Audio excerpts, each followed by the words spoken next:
कोई करवाता तो झगड़ना मत, पर अपन को करना नहीं है। किससे लड़ने जाओगे आप? लेकिन तस्वीरों की पूजा नहीं है, प्रतिमा की पूजा है। आइए, तदाकार स्थापना, ध्रुव निक्षेप, जो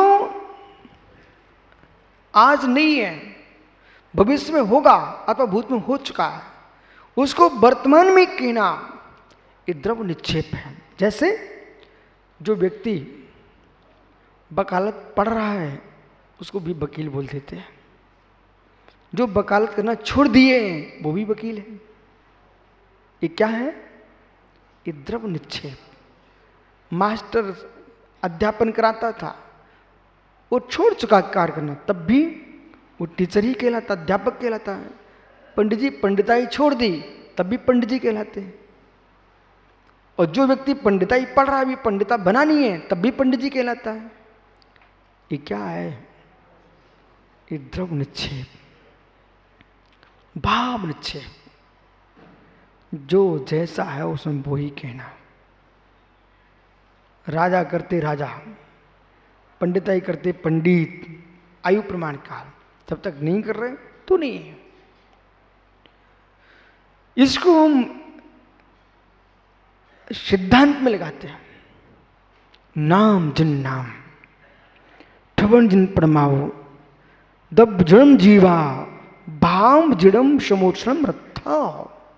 नाम जिन, किसी का नाम रख दिया जिन, वो नाम जिन है, उसकी कोई पूजा नहीं करता। ठवन जिन परमाओ, स्थापना, ये स्थापना जिन है। प्रतिमा क्या है? स्थापना जिन है। दव जन्म जड़ जीवा, एक मुद्रा ध्यान में लीन है और 12वें गुलस्तान में प्रवेश कर गए हैं, अंतर्मूर्त में अरिहंत बनने वाले हैं। वे क्या हैं? जिन जीव हैं।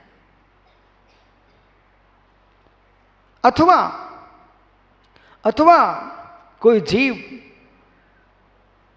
विग्रह गति में आ रहा है, उसका मोक्ष जाना नियत है। ये कौन है?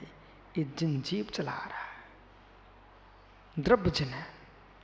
भावजिणम समोषण रत्त, भावजिन कौन है? जिनकी 12 सवाएं लगी हुई है, समोषण लगा हुआ है, गंध कुटे विराजित चतुर्मुखी परम ब्रह्म जिनेश्वर तीर्थंकर परमेश्वर, वे भाव जिन है। इस प्रकार से ये 4 निक्षेपों के माध्यम से वस्तु तत्व को जानना चाहिए। और क्या है उपाय? प्रमाण नैरदिगमहा, प्रमाण और नय के माध्यम से वस्तु को जाना जाता है। जो सकलता को ग्रहण करता है वो प्रमाण कहलाता है, विकलता को ग्रहण करता है वो नय कहलाता है। एक देश अंश को ग्रहण करके कथन करता है उसका नाम नय है, और सर्वांश को युगपत देखता है उसका नाम प्रमाण है। इसलिए नए प्रमाण के माध्यम से नए प्रणाभ्याम वस्तु सिद्धि इति सिद्धा सिद्धांता, नए प्रमाण के माध्यम से वस्तु की सिद्धि होती है, ये सिद्धांत सिद्ध है। ये भारत भूमि श्रमणों की भूमि है, क्योंकि वैदिक आर्यों के पास मात्र अग्नि उपासना, हवन कुंड में अग्नि की उपासना करना, आहुति देना, ये मूल वैदिक दर्शन का सिद्धांत है। जो मूर्ति पूजा है ये भारत में आके सीखी है, वेदों में मूर्ति पूजा का कोई उल्लेख नहीं है। जैसे आर्य समाज का नाम सुना आपने? आर्य समाज में मूर्ति पूजते क्या? क्यों नहीं पूजते? क्योंकि वो वैदिक दर्शन की पुरानी परंपरा का पालन करते हैं, उनके यहाँ मूर्ति पूजा नहीं है।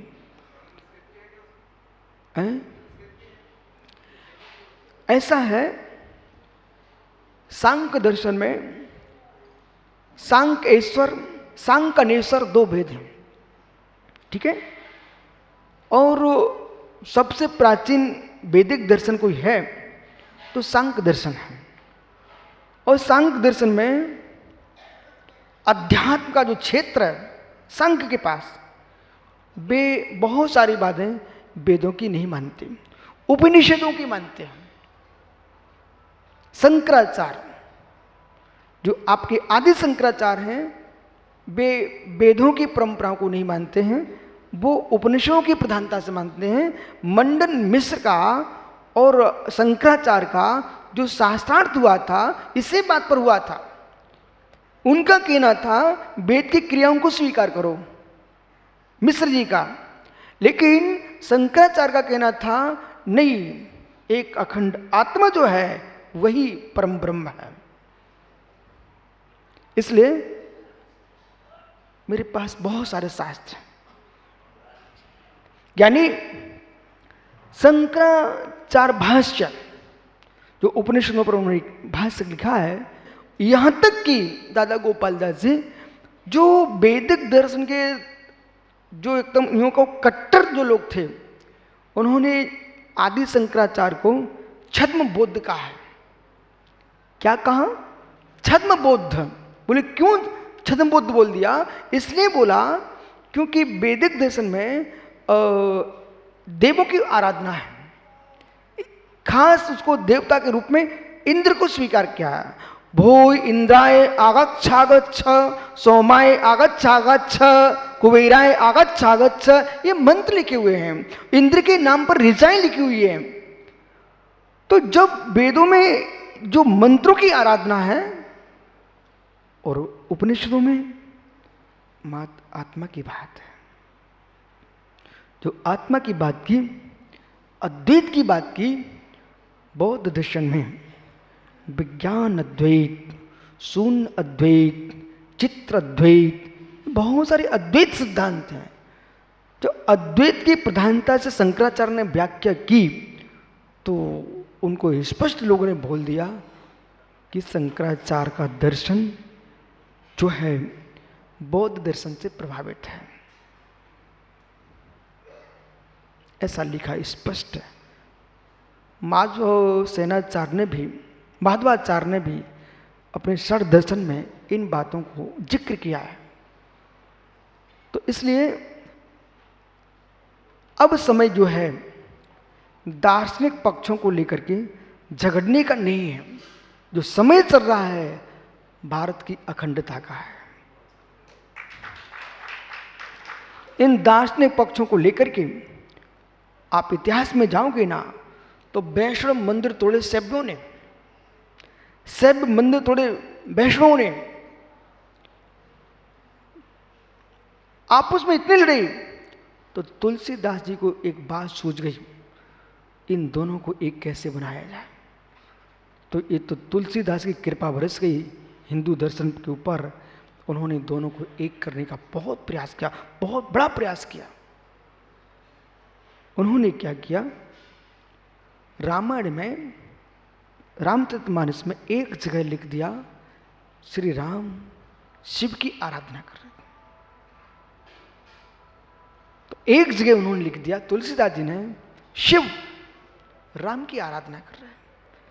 जब दोनों को ऐसा समझौता करा दिया तो भक्तों ने कहा जब प्रभु एक दूसरे की आराधना कर रहे हैं हम क्यों लड़े।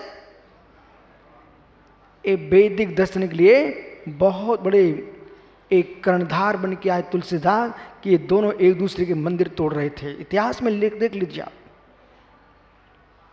परंतु तुलसीदास ने बहुत बड़ा काम किया।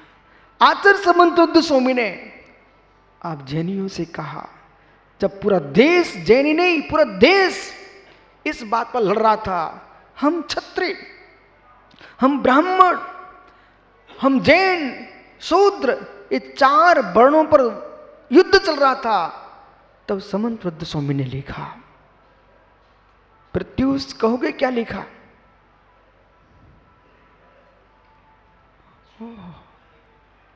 मातंगो, तुम धन देवस्त बोल रहे हो बेटा। पहले का श्लोक बोलिए। महात्मा समत्व सागर जी, सारस्वत सागर जी, सम्यक दर्शन संपन्न मातंग देहनाम देवा देव बुदुर्भस्मा गुणांग रोजसाम। अरे भाई, जैसे राख आ चुकी है अंगारे पर, उसके अंदर भी दहकती अग्नि हो सकती कि नहीं, ऐसे ही मेरे मित्र सम्यक दर्शन संपन्न मप मातंग तेज नाम। अरे बाह्य क्रिया अलग विषय है, चांडाल पुत्र भी क्या परमात्मा पर विश्वास नहीं कर सकता? चांडाल का बेटा परमात्मा पर विश्वास नहीं कर सकता क्या? मित्र अहिंसा को नहीं पालन कर सकता क्या? सत्य ब्रह्मचर्य चोर को पालन नहीं कर सकता क्या? वो भी कर सकता है। इसलिए आप इस जाति के अहंकार मत डूबो, धर्म को देखो, अंदर का धर्म देखो। समाज की व्यवस्थाओं को मत तोड़ देना, नहीं तो बच्चे सब खड़े हो जाए, गुरुजी फिर तो आप मैं शादी करा के आ जाऊंगा। बिल्कुल नहीं आ जाओगे। शादी कराना अलग विषय है, वो सामाजिक व्यवस्था है, अपने कुल में ही करना। लेकिन धर्म की व्याख्या चल रही है, धर्म आत्म कल्याण के लिए है। देखो तुरंत समझाना चाहिए, नहीं तो कलयुगिया है सब। आइए, प्रमाण निर्दिगमा। देखो भाई घड़ी देख के चलना पड़ रहा है। प्रमाण निर्दिगमा, अब ये मालूम सालों सालों का विषय है, एक दिन में एक ग्रंथ एक अध्याय करना होता है। तो प्रमाण के द्वारा, न्याय के द्वारा वस्तु तत्व को जाना जाता है। निर्देश सोमित साधन अधिकरण स्थिति विधानता।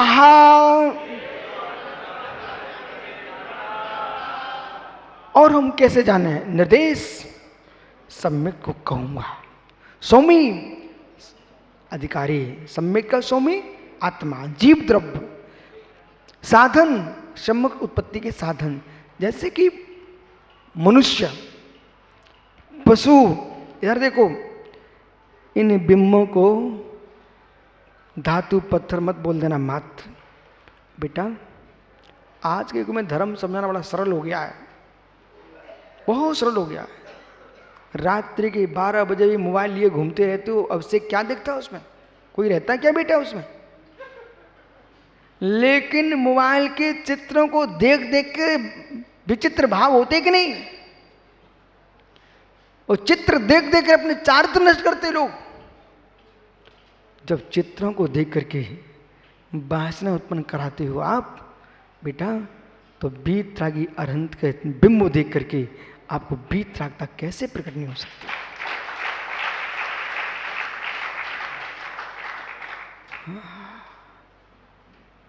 रुक्मिणी का चित्र ही देखा था नारायण कृष्ण ने। शिशुपाल का वध हो गया, वहां पर भी नारद जी पहुंच गए थे। ओहो, इसलिए मैं तो कमल बहुत सावधान रहता हूं नारदों से। यदि आपके बीच में भी कोई नारद जी आते मैं समझ लेता हूं। कुछ ऐसे भी लोग आते जिन वास्तव में कुछ करना नहीं है, सलाह देना जानते हैं, और उनकी सलाह नहीं मानी तो आंखें दिखाएंगे। ऐसे लोगों से मैं कहता हूं भाई पहले चेहरा ठीक कर, यानी समझो विषय को।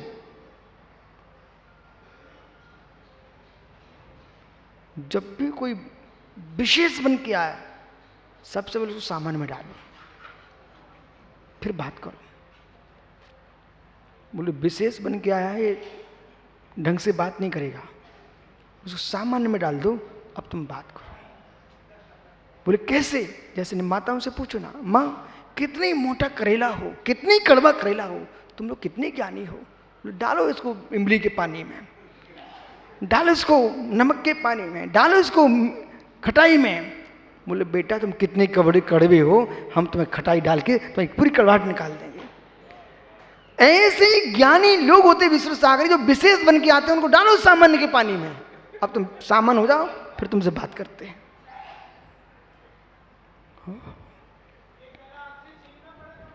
ये मेरे से सीखने की जरूरत नहीं है, आगमों में सब लिखा है, पर सत्य ये पढ़ने से नहीं सीख पाओगे, आपका स्वभाव में आना चाहिए। पढ़ने वाले तो बहुत लोग हैं, और मैं खुद सिखाता हूं मेरे मित्र, तब भी तुम रहते वही हो। ओहो मित्र, बात ऐसी है ओ मंडलेश्वर महेश्वरम ज्ञानी, बात ऐसी है दादाजी, कहूं बुरा नहीं मानना, कह देता हूं, कहूं कह देता हूं। हे मित्र, सियाल को कितने ही नील के बर्तन में डुबो दो, शेर की कवच उड़ा दो, लेकिन वे सियाल ही कहलाएंगे। शेर की खाल उड़ने से कोई सियाल शेर नहीं हो पाएगा, शेर शेर ही होता है।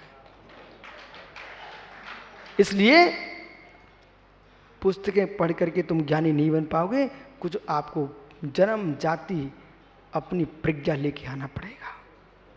छोपसम पाहिजे, कहाँ गए महाराष्ट्र के ज्ञानी? छोपसम पाहिजे, छोपसम चाहिए। तो निर्देश सुनिए भाई, साधन देव दर्शन, जिन बिंब दर्शन, जाति श्रण, धर्म उपदेश, मनुष्यों के और त्रियंचों के ये तीन हेतु सम्मिलित होता है। नारकियों के वेदना अनुभव, जाति श्रण, धर्म उपदेश से सम्मिलित हो जाता है।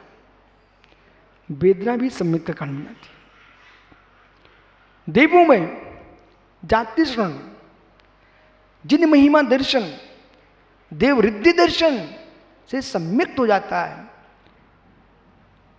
सम्यक दृष्टि जिसको योग्यता ना, दूसरे के वैभव को देखकर व्यक्ति सम्यक प्राप्त कर ले। ओह, क्या सोचता है वो जीव, हम भी साधना कर रहे थे, हमने ऐसा भेष बना के चले जिससे मेरी हालत ये है, हम भवनत्रक में चले गए, ये महारिद्धिक देव हुआ है, सम्यक की आराधना की थी, आह ये लोकांतिक बन रहे, कोई ने जिन लिंग को धारण कर आराधना की थी, सर्वाह सिद्धि जा रहे हैं, अहिमेंद्र हो रहे हैं, ऐसा देख करके वे सम्यक को प्राप्त कर लेते हैं।